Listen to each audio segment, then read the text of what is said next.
rôle des observateurs, c'est d'observer ce qui est en œuvre. En réalité, il y a des organes qu'on appelle les équipes synodales. Les équipes synodales ont comme mission, justement, de faire connaître le document final, d'impulser des dynamiques de mise en œuvre.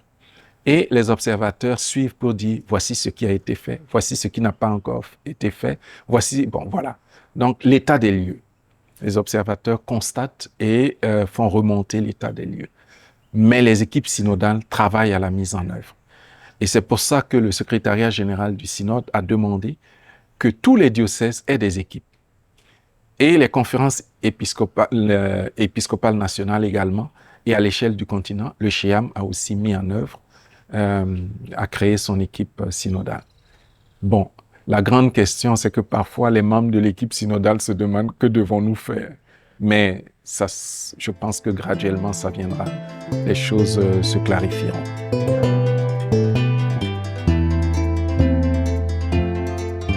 L'idée de mettre en place un observatoire,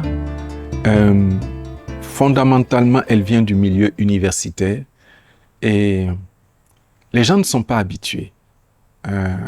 Et donc, on s'est dit, il faut qu'on s'approprie la notion d'un observatoire et que ceux qui sont, disons, sollicités comme observatrices ou observateurs comprennent leur rôle et à l'intérieur de la dynamique synodale. Donc, c'était ça la préoccupation majeure. Mais ça s'est complexifié lorsqu'on a eu l'intuition de créer une application.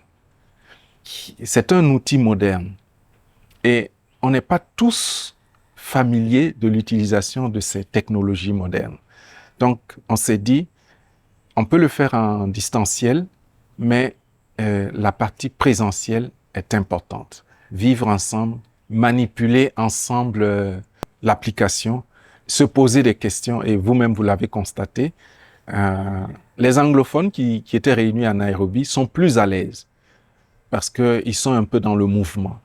Du côté francophone, nous avons un peu de lenteur, mais on y arrivera. Voilà un peu la raison fondamentale de cette formation. Donc, s'approprier la dynamique synodale, s'approprier l'innovation qu'est l'observatoire et s'approprier l'application comme instrument pour renseigner le site de l'observatoire.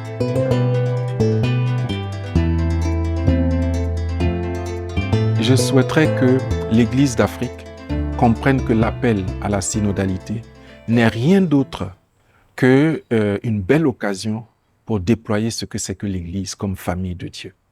C'est-à-dire cette intuition fondamentale de l'Église d'Afrique est restée plus ou moins lettre morte, plus ou moins. Il y a eu beaucoup d'efforts, mais quand je revisite les rapports qui viennent du monde entier depuis 2021 et 2022, je me rends compte que, ce que j'ai dit tout à l'heure, on veut une église famille. On veut que l'église soit famille, que l'église soit maison.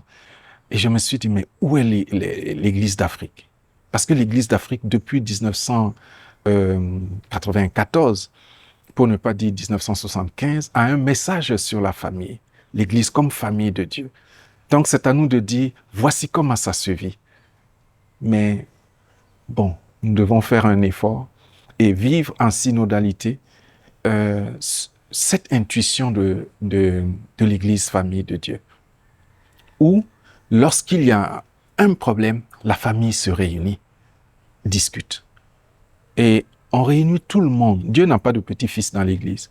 Ça veut dire que nous sommes tous fils et filles, voilà, du même Père. Et on s'assoit autour de notre frère Jésus-Christ et on cherche ensemble la solution au problème. Voilà. Et je pense que l'Église d'Afrique a quelque chose à offrir. Et si je puis me le permettre, le pape Léon, qui a pris vraiment la suite du pape François, je ne dis pas qu'il a succédé, non, il a succédé à Pierre, mais pas à François. Donc il a pris la suite du pape François. Et qu'est-ce qu'il a fait? Il a dit, mon premier voyage doit être en Afrique. Parce qu'il a compris que nous avons quelque chose à communiquer au monde entier au niveau de la mission et de l'évangélisation. mais c'est à nous de traduire concrètement cette dynamique de la synodalité à travers le concept de l'Église comme famille de Dieu.